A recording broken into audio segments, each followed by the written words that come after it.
আসসালামু আলাইকুম, সবাই কেমন আছেন? আশা করি সবাই ভালো আছেন। আজকের এই ভিডিওটা করার আমার টোটালি কোনো ইচ্ছেই ছিল না, বাট না করে পারলাম না, বাধ্য হলাম। আমাদের অনেকগুলো প্রবলেম আছে, যে প্রবলেমগুলো সলভ করার জন্য আমাদের এখন এই মুহূর্তে এই জায়গায় স্টপ হয়ে যাওয়া দরকার। প্রথম যে প্রবলেম সেটা হলো আমাদের সামাজিক চিন্তাভাবনা, আমাদের সোশ্যাল যে সিস্টেমটা আছে, আমাদের যে মেন্টালিটি আছে, এগুলোকে চেঞ্জ করতে হবে। আমাদের টোটাল কালচার, আমাদের পুরো সোসাইটিতে একটা বড় সমস্যা আছে, যেটা যদি আমরা কোনোভাবে সলভ করতে না পারি, গত 53 বছরে, স্বাধীনতার 53 বছরে আমরা যে প্রবলেম সলভ করতে পারিনি, সেটা কোনো দিন সম্ভব হবে না সলভ করার। তো এখন আসি আমাদের সমস্যাটা কোথায়। বর্তমানে দেখতে পাচ্ছেন সারা বিশ্বে যে পরিমাণ টেকনোলজি নিয়ে কাজ করতেছে, যে পরিমাণ টেক ইন্ডাস্ট্রি ডেভেলপ হচ্ছে, আমাদের গত 53 বছরে যতটুকু হওয়া দরকার ছিল তার ধারে কাছেও যায় নাই। এখন এটি না যাওয়ার কিছু মেইন কারণ আছে, কিছু মেজর কারণ আছে। আপনারা বলতে পারেন যে সেই কারণগুলো কী হতে পারে। আমি বলবো আমাদের বাংলাদেশ সরকার যারা যায় তারা ওই কয়দিন আইসা তাদের পকেটটা ভারী করে, একটু চুরিচামারি করে, এরপরে আস্তে করে তারা চলে যায়। তো যাই হোক, আমি রাজনৈতিক কোনো কথা বলবো না। আমার মেইন ফোকাস হলো আমাদের যারা টেকনোলজি নিয়ে আমরা যারা কাজ করি, বা আমাদের যাদের এইসব বিষয় নিয়ে কাজ করার খুব ইচ্ছা, তাদের জন্য। এখন আসি বাংলাদেশে মেইন আমাদের যে মেন্টালিটি সমস্যা, সেটা কি? সেটা হলো আমরা যখন একটা কাজ করি, তখন সেই কাজটা আস্তে আস্তে করে আমরা ডেভেলপ করার চেষ্টা করি, বা আমাদের করা উচিত। এটা হলো আমাদের কমন একটা থিঙ্কিং। বাট আমাদের বাংলাদেশে যে প্রবলেমটা হয় সেটা হলো, যখন আপনি একটা কাজ করছেন, ইটস গুড, আপনি আস্তে আস্তে করে ডে বাই ডে আপনার ডেভেলপ হবে, আপনি কাজটাকে আরেকটু আপগ্রেড করবেন। তো আমাদের যে প্রবলেমটা হয়, আমাদের বাংলাদেশের যে হলুদ মিডিয়াগুলো আছে, তারা একটা হাইপ ক্রিয়েট করে, যেটা আসলে দিন শেষে এটা দরকার নেই। কারণ যখন আপনি একটা হাইপ ক্রিয়েট করবেন, তখন যে লোকটা কাজ করে সে হয়তো কিছুটা হেল্প পায়, বিভিন্ন ধরনের অর্গানাইজেশন তাকে হেল্প করে, বা তাকে একটা ফান্ডিং তারা দেয় কিছুদিনের জন্য। কিন্তু দিন শেষে যেটা দেখা যায় যে তারা খুব বেশি একটা উপকৃত হয় না এখান থেকে। এখন সেখানে উপকৃত হওয়ার না হওয়ার যে কারণটা, সেটা আমি যেটা মনে করি, সেটা হলো, ধরেন আজকে আমি একটা মিডিয়ার সামনে আসলাম, কোনো একটা টিভি চ্যানেল আমাকে দেখালো, আমি সেখানে দেখা গেল যে বলে ফেললাম যে আমি রকেট বানাইছি, এটা সারা পৃথিবীর সবচেয়ে ইন্টেলিজেন্ট একটা রকেট বা একটা রোবট। ওকে, আমি বললাম ওকে, আমাকে বিভিন্ন অর্গানাইজেশন কিছু টাকা দিয়ে আমাকে সাহায্য করলো, আমি হয়তো কাজ কিছু করতে পারলাম। ওকে, বাট দিন শেষে যেটা দেখা যায়, আমি যে কাজটা করছি, আমার এই কাজটা আসলে খুব বেশি একটা কোয়ালিটি মেনটেন করে না, বা খুব একটা না, কারণ আমি তো বেসিক পর্যায়ে আছি। ওকে, সো আমাদের যেটা করা উচিত ছিল আমাদের মিডিয়াগুলোর, সেটা হলো যে আপনি একটা ভিডিও করতেছেন, আপনি একটা ছেলেকে পুরা মিডিয়ার সামনে নিয়ে আসতেছেন, তার যে পজিশনটা আছে, তার পজিশনটাকে খুব ক্লিয়ারভাবে উপস্থাপন করেন। বাট আমার যেটা হয় যে আমি কাজ করছি একটা আইকেলা বাসের, আপনি সেই বাসটাকে যদি রকেট হিসেবে তুলনা করেন, এটা আমি একটা কথা বললাম। আমাদের দেশে যেটা হয় যে আমি একটা ড্রোন বানাইছি, ওকে, আমার ড্রোনটা ভালো, ওকে, আমি আসছি হবিস্ট হিসেবে, ইটস ওকে, বা আমি আস্তে আস্তে ডে বাই ডে এটাকে ডেভেলপ করবো, ইটস ওকে। বাট সেটাকে তারা নাসার টেকনোলজি, বা বর্তমানে সারা বিশ্বে বড় অত্যাধুনিক যে বিষয়গুলো, যে অস্ত্রগুলো ব্যবহার করে, আমি এই ভিডিওর মধ্যে সবগুলো নাম বলছি না, কারণ বিভিন্ন সমস্যা হতে পারে। তো যে অস্ত্রগুলো তারা ব্যবহার করে, সেইটার সাথে আমরা তুলনা করতেছি। সো এখানে আমাদের একটা বোকামি ছাড়া আসলে কিছুই না। আমি বলবো না যে আপনি এই বিষয়গুলো নিয়ে চিন্তা ভাবনা করবেন, অবশ্যই করবেন, কারণ আমাদের গত 53 বছরের যেটা ডেভেলপ হয় না, আমরা কিন্তু সেটিকে ডেভেলপ করতে পারি, আমরা চাইলে কাজ করতে পারি। হয়তো আমরা খুব অত্যাধুনিক কিছু একটা করতে না পারলেও অ্যাটলিস্ট বেসিক যে নলেজটা আছে, সেটা তো আমরা অ্যাটলিস্ট চিন্তা ভাবনা করতে পারি, সে নিয়ে কাজ করতে পারি। সো আপনাকে নিয়ে নিউজ কভার হলো, আপনি একটা হাইপের মধ্যে গিয়ে খুব ভাইরাল হয়ে গেলেন। কিন্তু এই ভাইরাল হওয়া মানে এই না যে আপনি একদম মনে করেন যে নাসার বিজ্ঞানী হয়ে গেলেন, এটা তো না। আপনি কাজ করছেন, হ্যাঁ, আপনাকে তারা মিডিয়ার সামনে নিয়ে আসছে, ওকে, আপনাকে নিয়ে ভাইরাল একটা হাইপ ক্রিয়েট করছে, আপনাকে নাসার বিজ্ঞানী বানাই ফেলছে, তারা নিউজের মাধ্যমে বানাই ফেলছে, ঠিক আছে। এই জন্য এই না যে আপনি নাসার বিজ্ঞানী হয়ে গেলেন, বা আপনি রকেট সায়েন্স নিয়ে কাজ করতেছেন। আপনি যে কাজ করতেছেন, আপনি ওইটাকে ডেভেলপ করেন, ডে বাই ডে ডেভেলপ করেন। তো আপনার মাধ্যমে অনেকে ইন্সপায়ার হতে পারে, আপনার সাথে কথা বলার চেষ্টা করতে পারে। তো আমাদের এখানে যেটা দেখা যায়, আমাকে অনেকেই এই বিষয়টা নিয়ে কমপ্লেন করছে, আমাকে অনেকে মেসেজে বলছে যে ভাই আমরা যখন তার সাথে কথা বলতে চাই, সে মনে করেন যে নিজেকে মানে এমন বড় একটা কিছু মনে করে যেন সে সব কিছু করে ফেলছে, মানে বিষয়টা হলো এমন ওটা দাঁড়ায়। তখন যেটা হয় যে নিজেকে অহংকারী হিসেবে সে প্রমাণ করতে যায়।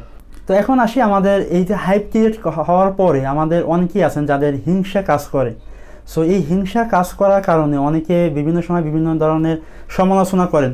ওকে, সমালোচনা অবশ্যই করতে হবে, আলোচনা সমালোচনা সব জায়গায় থাকবে, বাট আমাদের গঠনমূলক যে সমালোচনা সেটা একটু কম হয়।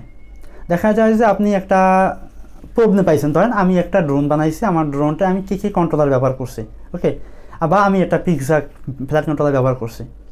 আমার ড্রোনটা কাজ করুক আর না করুক, অ্যাটলিস্ট ফ্লাই করে, it's enough, okay, it's okay. But problem যেটা হয় যে আপনি আমার যে বিষয়টা আছে এটাকে আপনি চাইলে আমাকে পার্সোনালি মেসেজ দিতে পারতেন যে ভাই আপনি তো এই কাজ করছেন, এটা আসলে এখানে বলা ঠিক হয় না, বা আপনি একটা গঠনমূলক আলোচনা খুব সুন্দরভাবে নিয়ে আসতে পারতেন।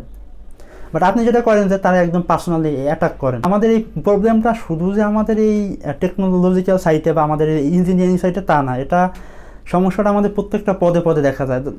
ধরেন একটা লোক খুব ভালো কোয়ালিটির একটা নাটক বানাইছে, কিন্তু পরে যেটা হয় যে তার নাটকটা খুব ভালোভাবে মানুষের সামনে গিয়েছে, মানুষ এটাকে অ্যাপ্রিসিয়েট করছে, কিন্তু তারপরও দেখবেন কিছু লোক ওইটাকে নিয়ে আলোচনা সমালোচনা করবে, ওটার ভুল বের করবে। হ্যাঁ, অবশ্যই এর ভুল বের করতে হবে, কারণ নাহলে তো আমাদের ডেভেলপমেন্টের জায়গাটা তো হলো না, আমাদের একটা আপগ্রেড বা একটু কোয়ালিটি ভালো করার তো জায়গা হলো না, অবশ্যই করবে, কিন্তু তারা সেটাকে একটা পার্সোনালি অ্যাটাক করে ফেলে।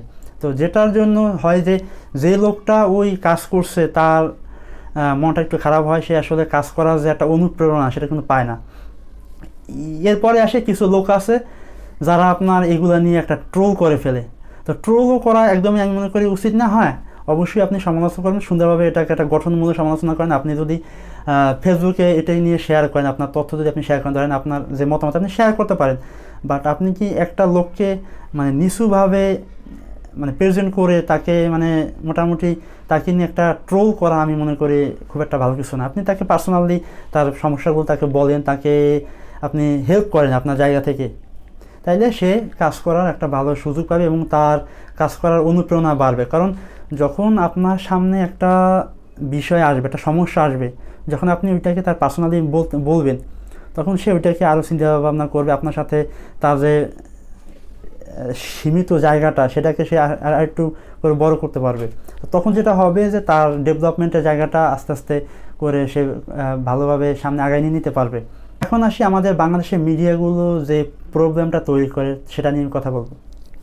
বাংলাদেশের মিডিয়াগুলো হলো যে ভাই টাইটেল দিলাম, এটা মানুষ জাস্ট এসে ক্লিক করে ভিডিওটা দেখবে, চলে যাবে, আমার ডলার ইনকাম হবে। ওকে, সো এই ডলার ইনকামের ধান্দায় আমাদের নিউজগুলো মানে আমি কী বলবো, প্রত্যেকটা জায়গায় আপনি দেখেন, এই বিভিন্ন মিডিয়ায় যান, আপনি দেখেন যে বিভিন্ন ধরনের নায়িকা যারা আছে তাদের নিয়ে এমন ফালতু ফালতু নিউজ করে, এমন করে তারা পোস্টারগুলো বানায়, বিভিন্ন সোশ্যাল মিডিয়া শেয়ার করে, মানে খুবই বিশ্রী একটা অবস্থা। তো আমি মনে করি আমাদের বাংলাদেশে এই মিডিয়াকে যদি কোনোভাবে চেঞ্জ করতে আমরা না পারি, তাহলে আমাদের বাংলাদেশে পরবর্তী যে কী একটা মানে নেক্সট যে জেনারেশনটা আসবে তারা যে কী পরিমাণ প্রবলেম ফেস করবে বা তারা যে কত বড় সমস্যার মধ্যে পড়বে, সেটা আসলে আমি আপনারা এখনও আসলে বুঝতেছি না। আমরা হয়তো অনেক বিষয় বুঝতেছি যে আচ্ছা এখন এই সমস্যাগুলো হচ্ছে ভাই, তো আমাদের এই জায়গাটাকে আমাদের আরও একটু সুন্দরভাবে নিয়ে আসতে হবে। আমাদের এই হলুদ মিডিয়াকে আস্তে আস্তে করে ডিক্রিজ করতে হবে, নাইলে আমাদের ভবিষ্যতে ইন্ডাস্ট্রি বলেন, আমাদের মিডিয়া ইন্ডাস্ট্রি বলেন, বা আমাদের টেক ইন্ডাস্ট্রি বলেন, বা আমাদের প্রত্যেকটা ক্ষেত্রে, আমাদের চিকিৎসা থেকে শুরু করে শিক্ষা, বাসস্থান থেকে শুরু করে প্রত্যেকটা জায়গায় কিন্তু আমাদের এই মিডিয়ার একটা বড় প্রভাব আছে। সো এই প্রভাবটাকে আমরা যদি কোনোভাবে সুন্দরভাবে একটা স্ট্রাকচার্ড যদি করতে না পাই, তাহলে আমাদের বাংলাদেশের জন্য বড় একটা হুমকি, এবং এই মিডিয়ার জন্য বাংলাদেশ কিন্তু অনেক বড় একটা সমস্যা আছে। এবং বাংলাদেশে দেখবেন ডে বাই ডে টিকটকার হচ্ছে, এবং তারা যখন টিকটক করতেছে ভাইরাল হচ্ছে, তাদের নিয়ে এই যে মিডিয়াগুলো কাজ করে, সেটা করছেন। তো আমাদের মিডিয়ার এই যে বিষয়টা হলো যে যখন একটা হলুদ মিডিয়া কাজ করবে, তখন সে যে লোক ভাইরাল তাকে দিয়ে কিন্তু ওই কাজটা করায়। তখন যেটা হয় যে ওই লোকের মধ্যে যে যোগ্যতাটা দরকার তার সিটে ফোটাও তো নেই, সে গিয়ে ওইখানে কতক্ষণ বকর বকর করলো আর কি, আপনার একটা নাটক বানাই ফেললো, ভাইরাল হয়ে গেল, ভিউস আসলো, টাকা ইনকাম হলো।